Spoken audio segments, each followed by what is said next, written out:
Ladies and gentlemen, welcome to the Maverick Mindset Radio Show. I am Adam Williams. And I'm Ashley Muckenhop. And this is the radio show for the dreamers and doers. It's for those who are willing to step into the arena. Some call us the crazy ones, the misfits, the rebels, the troublemakers. We don't accept the status quo. We leave the world better than we find it. We approach each day with an enthusiasm unknown to mankind. We maintain irrational optimism about the future. This is the Maverick Mindset Radio Show, brought to you by me, Adam Williams. We are back. Yes.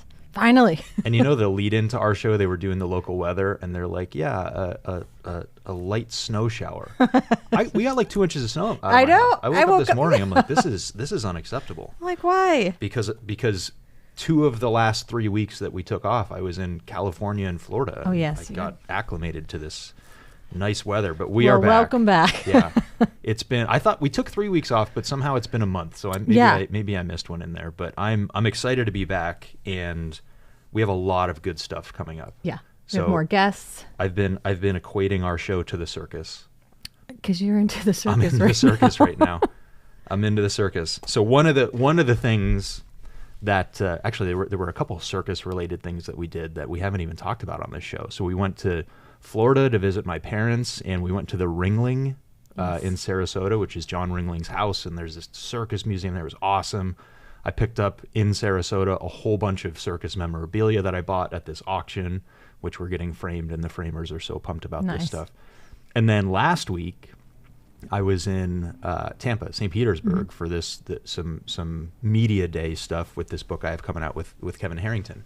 So we did a book signing at a bookstore, and there was a book on the end about the circus. So I bought it because it seems to be the best. Like there are a lot of books about individual circuses or individual stories, but this seemed to be like this is the story of how it went from the 1600s through the 1800s, and all the names you recognize, Barnum and Bailey and Ringling Brothers. And what was really interesting is they would do a season of the circus, and these guys made so much money. Really? Like it was, like they would do a year of the circus, and one of these companies would make the equivalent of $15 million. Like back then, that was well, yeah. I mean, that's real money, right? Yeah. So, but it was really interesting because they would. We should do a whole episode on the circus, but it got to the point where they started with wagons and going from town to town, and the wagons would get stuck, and the horses would try and pull the wagons out of the mud, and then if they couldn't get the wagon out, they'd get the elephant. Oh gosh. And the elephant would drag the wagon out of the mud. And then eventually it turned into traveling by train. Yeah. And they measured the size of a circus by the number of train cars that it had. So like some of the smaller names would have 2 train cars. Yeah. And the chapter that I was looking at this morning, the Barnum and Bailey and Ringling and the partnerships that the big form, ones. 84 train cars. Oh wow. It would be it was really interesting. But how you go from a wagon to 2 train cars to eventually 84 is you wrap up the season, you go back to your winter home. So for Ringling, it was in Sarasota. That's where they kept the animals. Yep.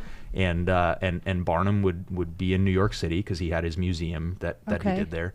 And Dan Rice, local celebrity, I never knew, would store his animals in Girard, Pennsylvania, right? Which is why we have Dan Rice days out there. So they'd end the season, and then the owners of the circus would spend all this time making it bigger and better. Yeah. And they'd go out and they'd go from 1 elephant to 4 and 4 horses to 87. And I feel like we just took the last 3 or 4 weeks and elevated what we're about to do on this show. Yeah. Yes. And I feel like that story kind of leads right into what our topic today is. Yeah. Yeah. But let's cliffhang that for a second. Yes. And we're on show number 48 today. What is our official title for today? Today is, let me get back to it. Confessions of a Serial Entrepreneur. Yes. Yeah. We got a lot that we're going to go over today. But of course, I say blowing your minds every Wednesday at 9, but it turns out it wasn't every Wednesday because we took a couple off. We did. But the Wednesdays when we're here and we show up, going live at 9:05, blowing your minds every Wednesday at 9. You can find us on Facebook, Maverick Mindset Radio.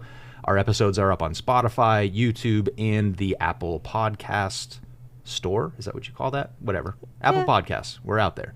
And of course, MaverickMindsetRadio.com. We still got the merch up there. Maverick 10 for 10% off your merch. Yep. And as always, if you like what you hear on this show, share it. Hit the share button on the podcast. comment on our YouTube videos, share it on Facebook. Yep. Ask us some questions too, because Yeah. I've found that people that I talk to about the show in person have some really good topics and ideas that they want us to talk about. So give us a little bit of feedback and do something good for the world and share our show today. Oh, that was... I'm ready. Didn't miss a beat on that. You know, It it's was funny. like you were never gone. So for those on the radio or listening to the audio stream of this, they don't see it, but the video feed, I couldn't find my glasses this morning. Hey. So I'm wearing my sunglasses. No, I'm not hungover. No, my eyes aren't all bloodshot. I just couldn't find my glasses, so I'm wearing my sunglasses. I don't really need to. I can read without them, but Yeah. I look super cool. So I wanted to keep That's that what's vibe important. going. Yeah. All right, hit us with the quote of the day. Okay, quote of the day. Entrepreneurship isn't just about starting businesses. It's about resilience, reinvention, and the relentless pursuit of impact. And that was my favorite part. That's a good one. Yeah. And I like this because I think a lot of people hear the word entrepreneur and they just associate that automatically with, you own a business. And there's nothing more to it. And and we'll talk about that later, that's where I think most entrepreneurs get it wrong, right? Because it's just like, I'm a business owner, that's it. But there's so much more to being able to call yourself that. And again, I'm not an entrepreneur, but working for you and other small businesses and having family, like I see that there is so much more that goes into that. And that's where being resilient and reinventing yourself and growing and learning and changing. But most importantly, like the quote says, it's that pursuit to have an impact. It's the relentless pursuit. The relentless. Impact. Yeah. That adjective makes a big difference in that sentence. Because it's nonstop. It never ends. It continues into something else and that's why, like, the title being the Confessions of a Serial Entrepreneur. But the impact relentless impact that you have on the community or the people, your friends, your family, but most importantly, the people that you're helping. That's, I think, what keeps you going and makes you, I don't know if that feeling ever dies, right? No, it doesn't. It doesn't. That's part of the problem is most successful entrepreneurs don't work towards retirement. They work towards the next thing that's going to fulfill them and keep them happy. And for them, it's not sitting on the beach. For successful entrepreneurs, if they want to retire to the beach, guess what they're going to do?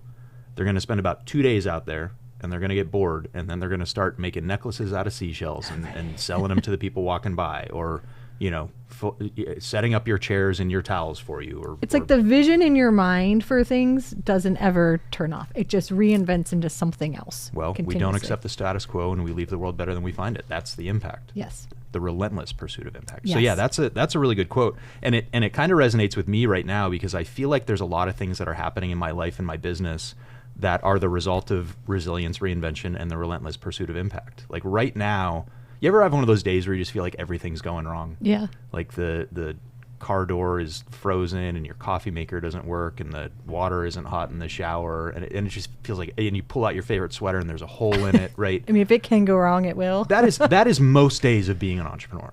Yeah. Like most days, all you see are the problems and the opportunities to fix things. It can be really depressing and really difficult. But then there's this phenomenon where after you've struggled through that and after you've put in the work and after you've persisted far beyond anybody that cares about you wanted you to persist, and you just keep going, then you reach this season where now everything feels like it's working. Yeah. And I know it's not going to last. I know it's not going to be sustainable. And I know things are going to come up and we're going to have to, but there's a lot happening right now in our lives and our business that is the result of things that we did 3 months ago, 6 months ago, 12 months ago. We're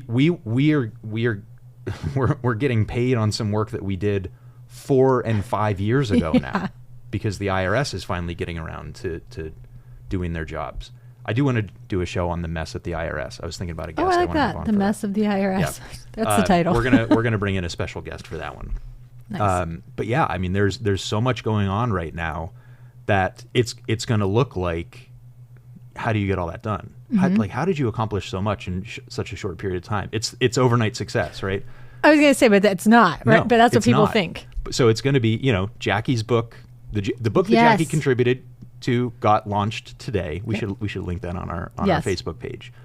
And that process started last summer for her, because it was right after my book came out and we were at a book launch and she had this opportunity to contribute to this book. So her book comes out now. I was in Florida, Florida last week, doing the media day for my next book launch. The business is going really well. The leads are coming in. The work is getting done. It's tax season, right? It's a busy time of the year for us. And the old things that we put so much time and money and effort into are now paying off. Yeah. And that level of patience or resilience is what got us to this point. And yeah, that relentless pursuit of impact. I don't know where it comes from, but that's something that successful entrepreneurs have. Do you think? I guess that's good. You don't know where it comes from. Is that something that you can learn? Is that something that you can begin to have, or is that just something it is a characteristic of certain people? They're born with it. I think most people aren't born with it. Yeah. Most people aren't born with the pursuit of impact. Most people are born with the pursuit of like survival or providing a good life for themselves, right? We live in a pretty comfortable society. I went from my 72-degree house to my 72-degree pre-warmed car to the 72-degree studio. Like, there was not a lot of struggle with getting here this morning. I'm not worried about where my next meal is coming from. And most people aren't, frankly. So we get pretty comfortable with those things. I can tell you where the transition happens, and we're totally going off script. Yeah, but I think that this is good stuff. So I'll give you the example with our law firm that I had financial goals when I started my practice. I needed to make a certain amount of money. Jackie had a job right when I started my firm was around the time, or my practice, I should say, was around the time that Royce was born, and like we had student loans and mortgages and all of that stuff, and the focus was on bringing in the clients, bringing in the business, and doing that work and getting paid for it. That was it. That was it. Yeah. And so there wasn't yet that no relentless pursuit of impact. It was more, this is what has to happen because I got this going on. It was over here. money and stuff. There's nothing wrong with this, right? This is the important part. I'm passing absolutely zero judgment on this because stuff is cool and money is good. Yeah. Right? No one's complaining. but at some point you have the money and you have the stuff that you always dreamed of. And it can get marginally better. It can get incrementally better. Some guy at this event in Florida gave me a ride in his new Escalade. I didn't realize they made like an electric version of the Escalade. I did not either. I think it was pretty slick. Huh. It had the little touchscreen in the center console that you would slide your finger and it would open the doors. And I don't know, just it was cool, right? And massaging seats and blah, blah, blah. It's still just a car, and it was a really nice car. I don't know that I'll get one, but I appreciated being in it.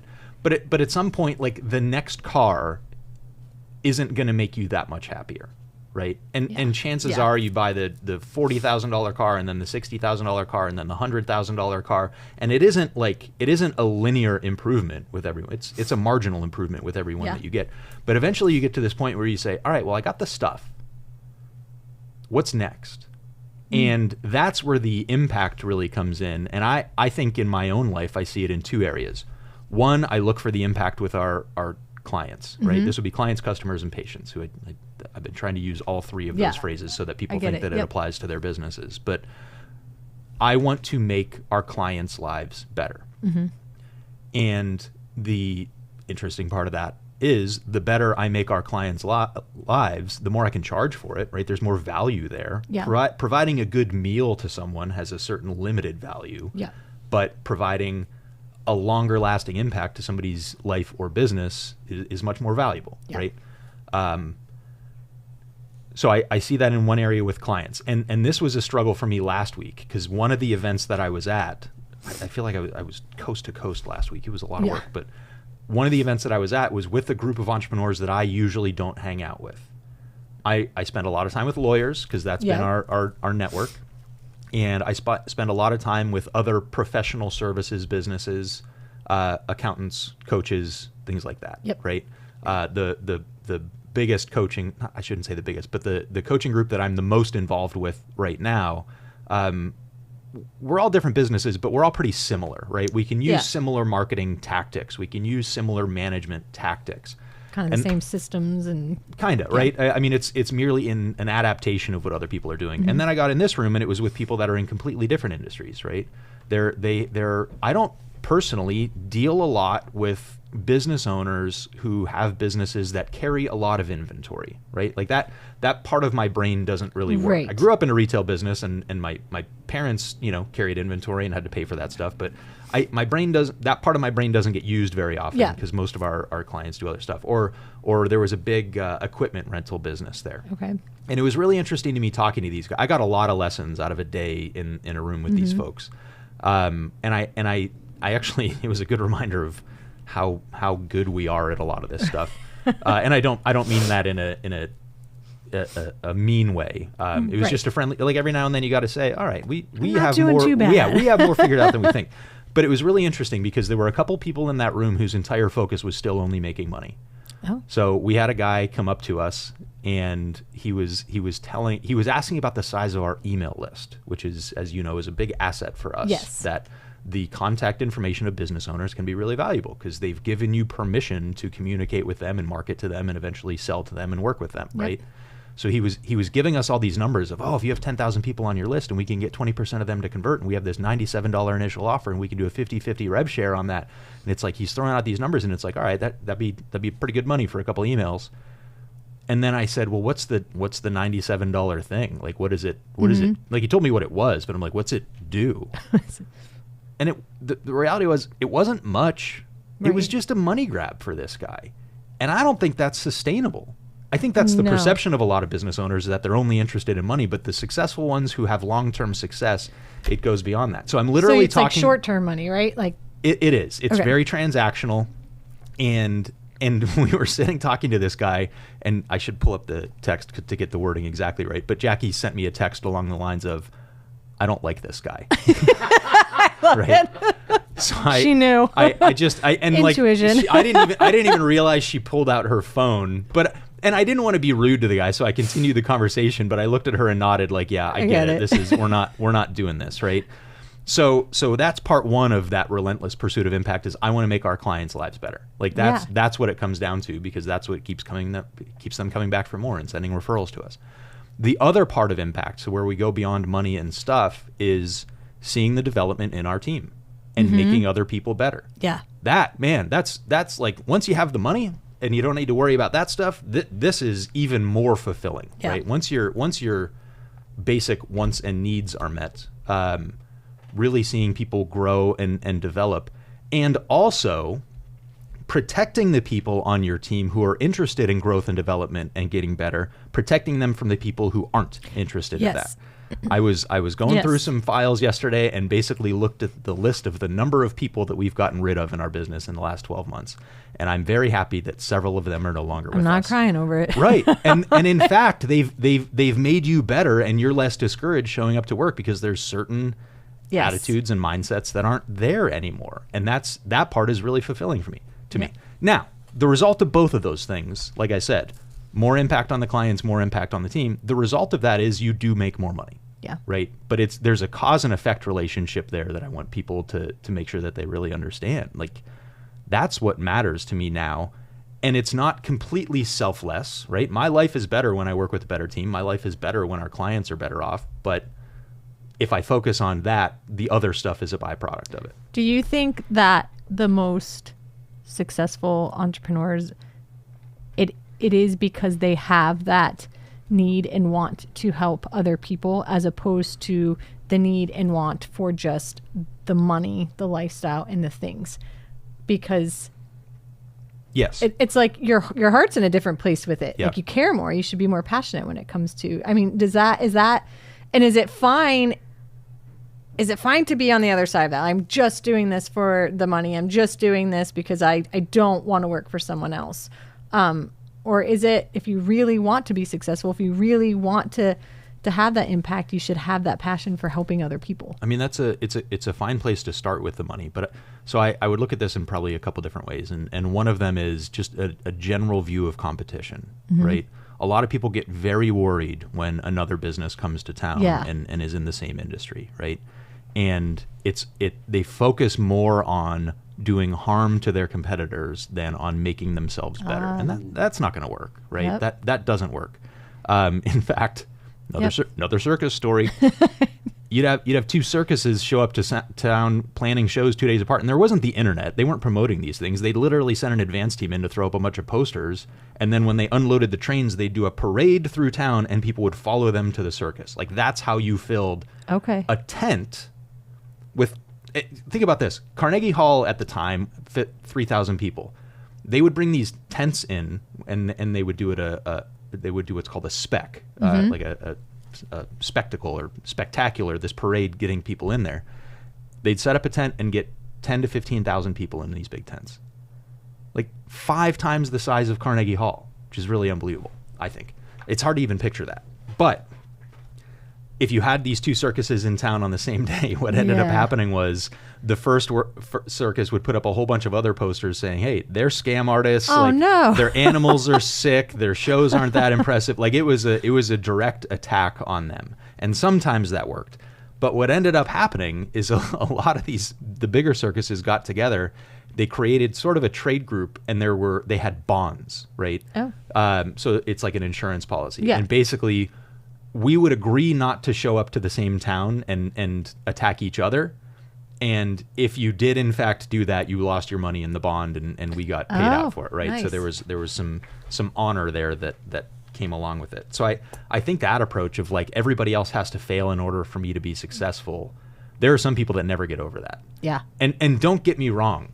You There's some still people have that to live by have that. you still have to have some of that. It's necessary to want to do better than your competitors. And personally, I believe it's okay to carry some negative energy around that, but not too much of it. Right. Like that's where I think a lot of people get it wrong. Don't get obsessed with they're it. so focused on it. I often look at it as, well, finally some competition. Finally a reason for me to get better. Finally a reason for me to be challenged. So we actually just had this in our business that in about 2 weeks we're going down to Savannah for probably the biggest speaking opportunity we've ever had. Yeah. That came as the result of these folks saw me speak, loved what we had to do, hired us, worked with us for a couple months. They run this massive company, and then they finally came back and said, hey, we've had another tax strategist come and speak to our group. We want you instead. Yeah. Great. I didn't do it to harm this other company. Right. I did it because I genuinely think that we do a better job. I think you'll have a different impact. Yeah. There you go. Because I think, and it goes right back to what you're talking about, I think the passion that you have for helping people allows you to speak to people in a different way. Yeah. Well, people can sense when they're being sold, and people can sense your desperation. Absolutely. And if you approach it with an attitude of, I'm going to help you, I'm going to make your life better, the sales are even easier to make. So we talked about this the other day, talking about that people, they buy or they have that loyalty to people because of the story that you're telling them or the feelings that you're giving to them. Yep. And you said that is one of the secrets of being a successful entrepreneur. Yeah, we were talking about this. So this was one of those moments where I said something that was so brilliant that I'll never forget it. Yeah. And they're few and far between. But I mean, this was 5 years ago, probably. Mm-hmm.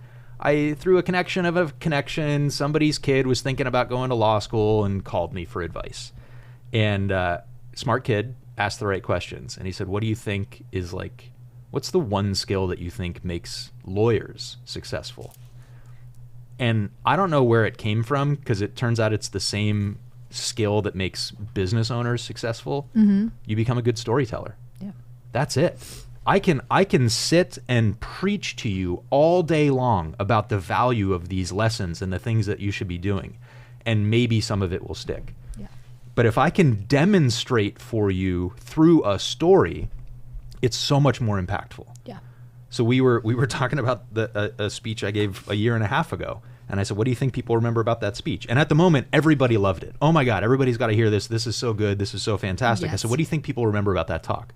And you said, the moment that you were laying on the stage on your back, pounding on the stage, screaming F-bombs, right? Yes. That's what people remember. Because I demonstrated that moment is the feeling of entrepreneurship. And that's what stuck with a lot of people, which was an important lesson from that. And I think if you were to go out and develop one skill that will make you a better business owner, a better marketer, a better salesperson, a better leader, a better person, It's the ability to tell a story that resonates with people. Yeah. I think that's it. And so this was another experience from this event last week in this room full of entrepreneurs that they didn't tell good stories. And I was really in my head. I'm still in my head about it because it bothered me. Become generic. I wanted to help them. Yes. Yeah. So, so what happened was, oh, tell me about yourself, right? Or who are you, whatever. And so many of these people, there were two examples that I'm like, something is off with this and I haven't figured out what it is yet. So a whole bunch of people said, oh, I was born in rural Iowa, or I was born in central Ohio. And I'm like, bro, you're 50 years old. Like, can we cut to the chase on this? Yeah. And I get that where you're born and where you're raised has an impact on you, right? Being born and raised in Erie, Pennsylvania makes a difference in who I am on a daily basis. But I just, it wasn't an engaging story. It didn't lead me to ask for more information. And the point was, hey, you guys have businesses, and I'm a potential customer of this business, so don't you want me interested in what you have to say? So that was one example. And then the other example that I heard a lot from people is they'd say, well, I'm a serial entrepreneur. Like, that was their identity. Mm-hmm. And I think that's cool, but I struggle with, like, well, what's the next thing I need to ask you about that? Yeah. Like, well, do you have a business now? How many do you have? What do you do? Like, what's your date? Like, help me engage in this conversation with you. So here's what I figured out on that one. Because I often identify as a serial entrepreneur. That's the topic of today's show. So I went and looked up Kevin Harrington's bio. Okay. Because he is a serial entrepreneur. Yes. Like, the reason he was a shark on Shark Tank is because he helped launch tons of products, doing infomercials and whatever else. And I don't remember the number. Actually, I'll tell you the number as I tell you the story because I think I remember it. But if you look at his bio, right, and it's like, what do you put on Instagram, or what do you put in the tagline of an article, or how do you describe yourself? And he is the original shark from Shark Tank, and he is the inventor of the infomercial, and he has launched something like $700 million businesses. Wow. Isn't that so much cooler than just saying, oh, he's a serial entrepreneur, right? Right. And then one of the guys that works with him, and part of the reason I was doing this homework is we're going to end up doing more work with Kevin and his team, I think. So I was looking up somebody else on his team, and same deal. This guy is a serial entrepreneur. He's done several things in his life, launched several businesses, and had success with many of them. And his bio is like Emmy award-winning, blah, blah, blah. And like, basically he's found a way to pick out the important points of the story, the highlights, and share that. And there's not a worry. I think when people say, well, I'm a serial entrepreneur, or I'm an entrepreneur, there's a worry that, oh, I'm gonna leave something off the table that's gonna be really important here. But I'm much more interested, like, if you heard those 3 points of original shark on Shark Tank and inventor of the infomercial and launch $700 million I got 3 businesses, things to dig into. Any one of those, I want to have more information on. Absolutely. Right? Yeah. Versus when the serial entrepreneur says, I'm a serial entrepreneur, I'm like, so what do you do? And he described the 7 different businesses that he had. And they were, it was okay, but it wasn't really engaging. So this is something that I've been thinking about a lot recently, is like, how many speaking engagements have we applied for in the first quarter of this year? A lot. Like 50. A lot. So I'm trying to figure out how you summarize the important highlights. And what I realized with this is it kind of depends on the audience. It's going to get tweaked a little bit. There are some people that I will get in front of or market to and really hold out so actually, this is really good. Met with Kevin. He asked me, tell me about yourself. I didn't say I was born and raised in Erie, Pennsylvania. Thank God. What I said was, oh, I'm an entrepreneur turned lawyer turned entrepreneur. And he's like, oh, tell me more about that. Like, boom, he's engaged. Yeah. Right? What does that mean? Yeah. There are groups that I will get in front of and hold out the fact that I am a licensed attorney, right? Because I think that gives me a little bit of credit. I don't want it to be my identity everywhere. Right. Because I still get messages from people, can you help me with my divorce? No. No, I don't want to. I'm so out of the loop, I don't even know where to send you with that. You guys laugh. It's every weekend. It's like Saturday and Sunday. It's your brutal honesty of like, no, no interest. I want to help you, and I get discouraged because it's like, I can't help you. Yeah. Like, I'm so out of the loop on this stuff that I can't even send you a good referral. Yeah. So I could go spend an hour and call a bunch of my friends who do that stuff and figure out who's a good fit for you. But it's like, man, that is a lot of work and a lot of time that I don't have right now. So yeah, there are groups that I'll get in front of and hold out the fact that I'm a lawyer. There are other groups that I get in front of and I talk about, hey, we're Inc. 5000, we're Law Firm 500, we're certified as a great place to work, right? Like that gives us a little bit of credibility as entrepreneurs. There are other groups that I get in front of. Actually, we're this talk in Savannah. It's a room full of 500 to 600 female real estate agents. Yes. Well, I'm going to be very intentional with how I present myself to them, right? They don't care about my race car and my airplane, Nope. generally speaking. Yeah. What they're probably going to care about, and I know this because I'm pretty familiar with their group, is like, I work with my wife, we have 2 young kids, and we understand the pressures of being an entrepreneur and having a family, right? That was pretty good. Chrissy, if you're listening, write that down. That was good. That was decent off the top of my head. We can riff on that a little bit. Yeah. So I think that's the point, is like the story changes a little bit differently every time. For the audience Yes. that you have. Yeah. And so going back to the circus, right? Because you've been talking about it for a while, but isn't that like the greatest show on earth, or the great, like, right, isn't that what was attracting people, is the way that they were announcing who they were? Yeah, I wish that I had brought the book with me because I've been highlighting so many of the things. So anybody in Erie, Pennsylvania who's listening to this, if you have information on the Erie Lithograph Company, reach out to me. I need to learn more about this, because the Erie Lithograph Company designed and printed circus posters. Yeah. And they're collectible now. And that was some of the stuff that I got at this auction. But yeah, so when we went to the Ringling Museum in Sarasota, they have the house on the water, which was awesome. And then there's 2 separate buildings with circus stuff. There's an art museum, and then there was a third building that was more like administrative and the gift shop and stuff like that. And one of the buildings had a huge exhibit all about circus posters, because that was primarily how they marketed this. advertised. Now, it turned out they also got a lot of publicity, and Barnum, P.T. Barnum was one of these. I don't care if it's good publicity or bad publicity, my name is out there, right? Yeah. But the copy that they would use on these posters was so colorful and outrageous, and wanting people, convincing people that they wanted more. Yeah. Right.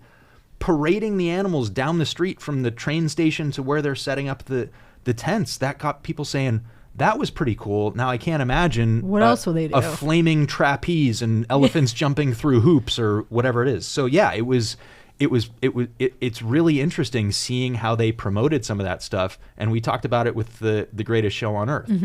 Who decided that Barnum Circus should be referred to as the greatest show on earth? Barnum. There was no third-party certification for this, right? And then I think it was Ringling, but it may have been Bailey. I get them all mixed up now. I got to study more of this, but one of them held themselves out as the world's greatest show. Yeah. So like, obviously they saw, hey, that works for him, and we're going to copy that. But I think that's what's really interesting about some of that stuff, is the way that they would describe the animals that they have. Yep. The small stature of Tom Thumb, who is a little person, right? The size of the 8-foot tall giant that they had, and the words that they would use to describe that, or just the elephant. It's like, come and see the biggest creature you're ever going to see in your entire life. They had a way of using their, they were telling a story. They were telling a story through these posters and these illustrations, or even, I don't know, it's just they use these creative words to get you hooked on wanting to see more. And that's what was pretty cool about it, is that they only had limited space to do it. So you could say, and I mean no offense to anyone here, and there's a really interesting commentary on how the circus used to market basically exotic, extravagant things. So, Siamese twins or little people or giants. And they used all these phrases that today would be considered offensive. Back then, it was actually a source of pride for these folks, because they were different, and they were able to make a really good living off of it. Yep. But the way it's interesting, some of these stories about how they would change how they present some of this stuff. So the African elephant versus the Indian elephant or Asian or whatever the difference is, and the way that they would present this stuff, it became a really good story, and it became so enticing and so appealing for people wanting more of that. And then they would set up when you had the midway where you walked up to the circus, they would set up the sideshow of all the, like, basically a room that you could walk through. So they had mermaids, and they weren't real mermaids. And they had mummies, and they had all these things that people had never seen before in person. These businesses were so massive. They made so much money. And that's the part I didn't really get, is like, they were pretty famous, and we still know their names 100 or 150 years later, but the amount of money that they brought in was shocking to me. I never expected, never expected that. I mean, you're talking about making a whole lot of money on 50-cent tickets to a circus. I mean, it was really... Wow. I wonder what ticket prices are now for a big circus. Well, a lot of them don't exist anymore. Because of animal rights and whatever else. Yep. So, yeah, that's another story for another day. But, So a little bit ago, we said who decided that it was the greatest show on earth. We said Barnum. Do you think that stands true for people today, that you decide if you're the greatest in what you're doing? Or is there too much emphasis on trying to get that approval for others? Or are we looking at it through the amount of revenue that you're bringing in, or the amount of web presence that you have that determines, I'm the best at this? Like, his success was based on his confidence in the type of show that he was able to provide to people. And he was the determining factor on that. So have we lost that? Have people lost that? You know what's crazy is it's illegal now.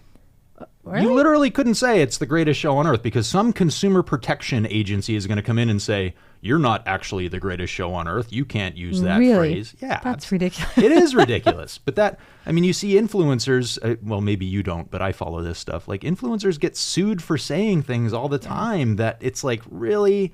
Like, I get that there are probably some suckers out there. Actually, that was another quote attributed to Barnum, that there's a sucker born every minute.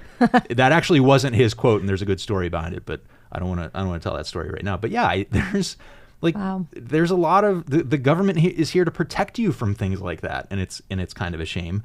I think there's a second piece to it of kind of speaking it into existence. Of like, yeah, we got the best in the world. We are experts at this, and you may not be there, but that does help you form that belief and get on that path. So I think there's a piece of that. And the third part of it is, and this comes back to the storytelling piece too, like, even if you can't say you're the greatest show on earth, if you don't believe it, you can still find a way to differentiate yourself and tell that story. Yeah. I don't believe, like, our tax strategy business, which is relatively new, there's a lot of things that we're learning. There's a lot of things that we're figuring out. But I don't believe there's a better tax strategy business out there for law firm owners in the country. Oh, yeah. I don't think there's a better one. Other industries, we're still learning. We're still finding additional strategies. We're still finding things that work. But when it comes to helping lawyers, I don't think there's a better one out there. Because you can relate, because you have the experience, because you've been able to be an expert based on your experience and knowledge and learning and growing. Sure. Just to be able to say that. That's one of the things that differentiates us. Yeah, for sure. Yeah. And I think that, especially when we come back to the competition thing, like, businesses don't spend enough time thinking about that. There was another tax strategist at this event that we were at, and she works exclusively with influencers and content creators. Like, very niche. Yeah. And admittedly, she may be better at that stuff than we are. She knows something we might maybe not know. I don't know. She had a lot of the same certifications that we do. But the point is, like, I didn't view her as competition. I thought maybe there's some things that we can learn from each other here. Our business was substantially bigger than hers, but she had her niche carved out, and she found a way to differentiate herself. So I think spending some time thinking about that, and this is tough. I mean, we're going back to the beginning of this show, where when you're in it for the money and you're in it to maybe replace a paycheck that you had, the thought is, man, I work with everybody. Like, I don't care, as you're a good client as long as you can afford to pay my bill.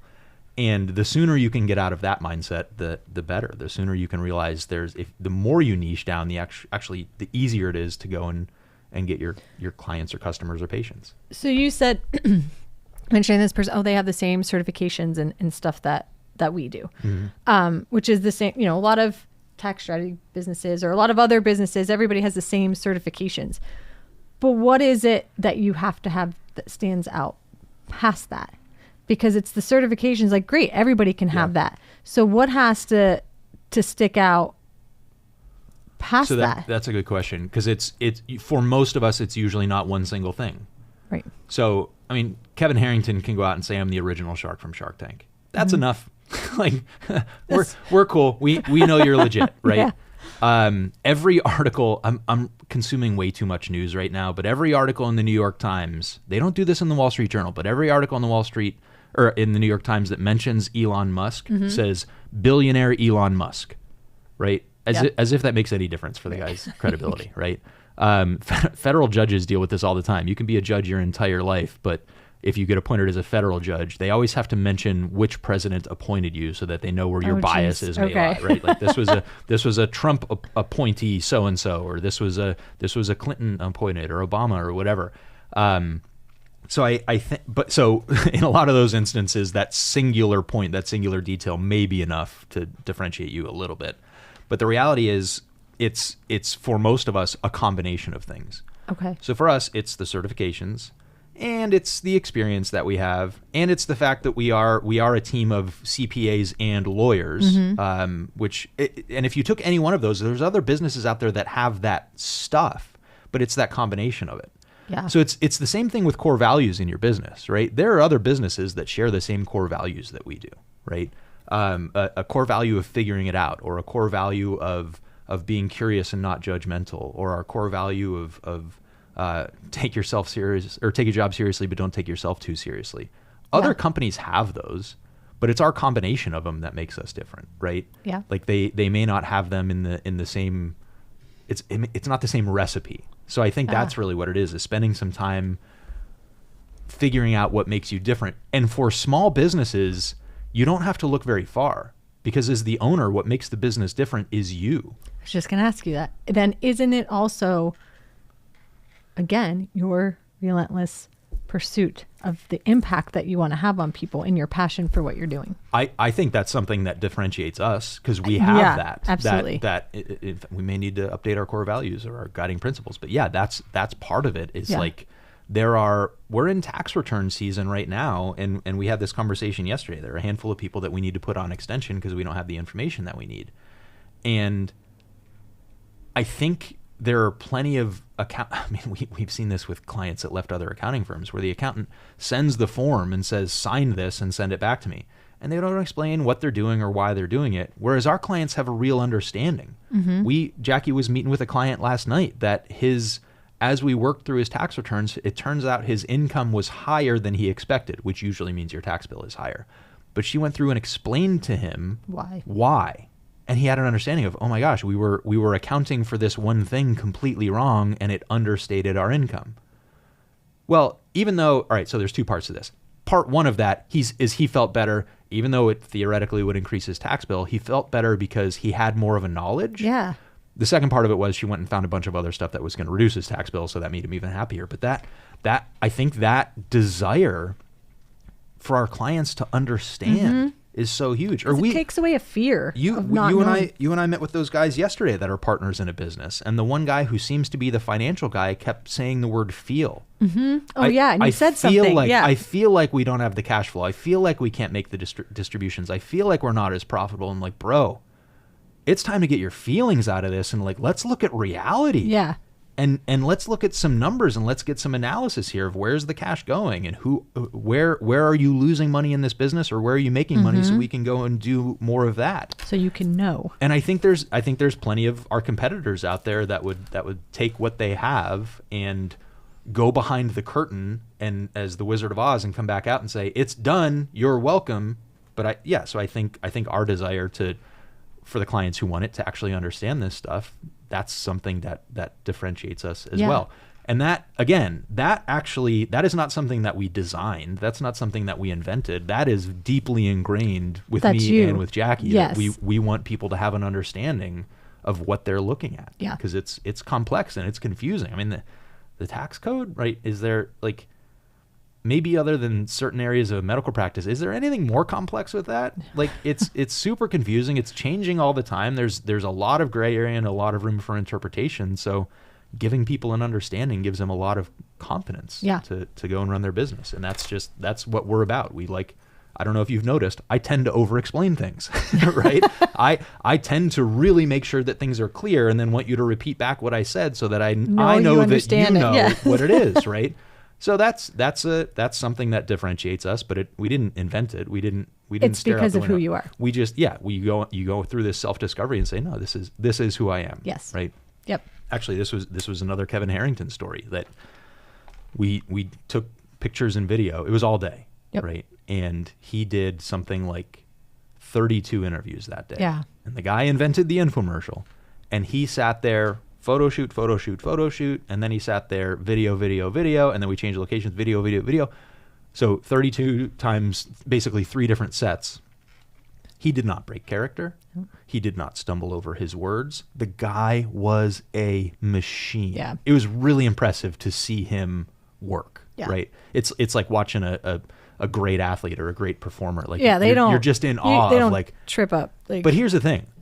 I don't aspire to be like that. okay. Because for me, I'm probably going to have to do retakes because I'm going to crack a joke, right? Or Yeah. I'm going to break Yeah, character, or I'm going to say something offhanded that doesn't add value to the content that we're trying to create.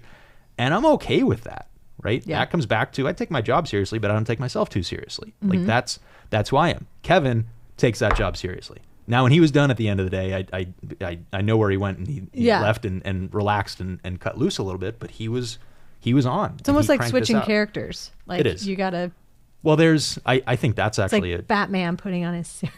it totally is. You and I have talked about this too. Yeah. Like that the self-image piece is so important. Like he Yep. views himself as someone that comes in and can promote products and businesses and people and services and just crank that out. And that identity, I think, is really important. And that comes back to I talk to a lot of business owners who they say, well, I'm not good at X, so I want to get better at X. I'm not good at numbers. I want to get better at numbers. I'm not good at marketing. I want to get better at marketing. Mm-hmm. I'm not good in front of a camera. I want to get better in front of a camera. I think that's the wrong approach. I think you're better off finding the things that you're good at where you're already a B+ or an A- and make it an A+. It's not about being balanced and being good at everything, What's right? the one thing you're great at? Yeah. So like Penny, right? 7 years old, first grade. She is a math whiz. It is like scary, the math that she can do in first grade. I mean, her mom's a CPA. That probably has something to do with it. Yeah. Spelling, now I'm insulted. Spelling, she's not so great. I was spelling bee champion in 8th grade. Oh yeah, we know. So, but it's tough in school because it's like, well, we want her to excel in everything, right? Because that's the way that school works. But Yeah. getting out into the world, is she going to be, and she can develop these skills. I think that's the part of the story that I don't want to leave out here. But if that held true, that she's really great at math and not so great at spelling, well, let's go do more math. Right. Right. Let's enhance the skills that you already have. And I think too many business owners and people focus on making their weaknesses better. Right. Mm-hmm. I'm not a really great runner. I ran for a couple of years and did a couple marathons, and it was fun to do that. But Yeah. I don't really run anymore.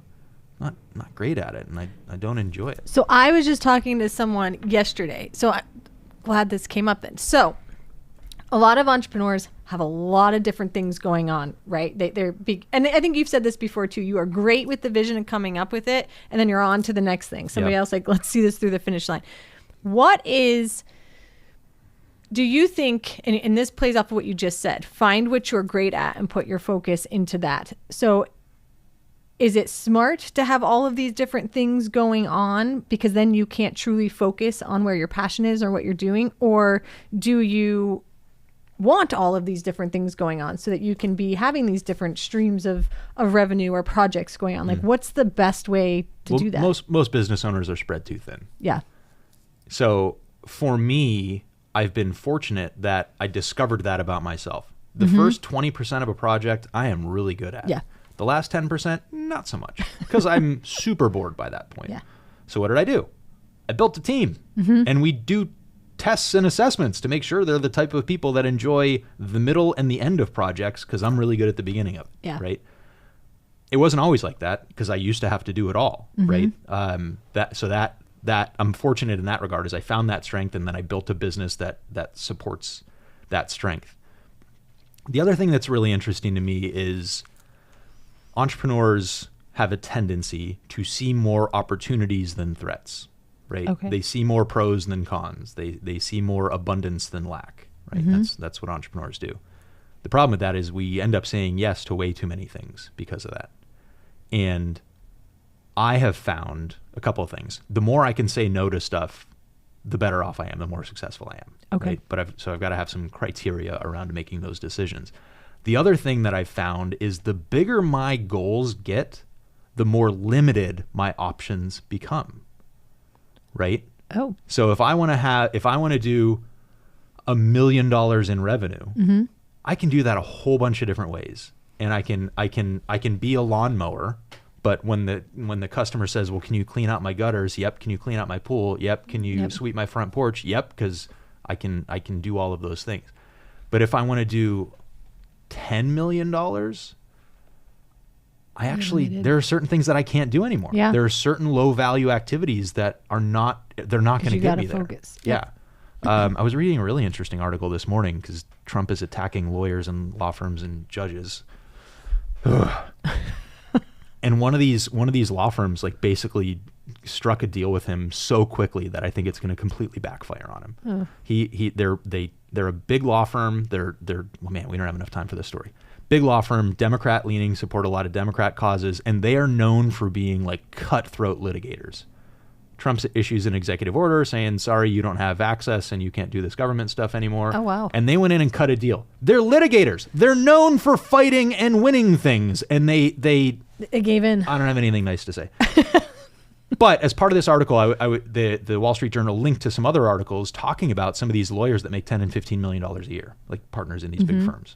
I knew some of these guys made some good money, but I guess I never connected those dots because I always just picture those lawyers as charging $1,000 or $2,000 an hour, and you can't get to 10 million doing that, right?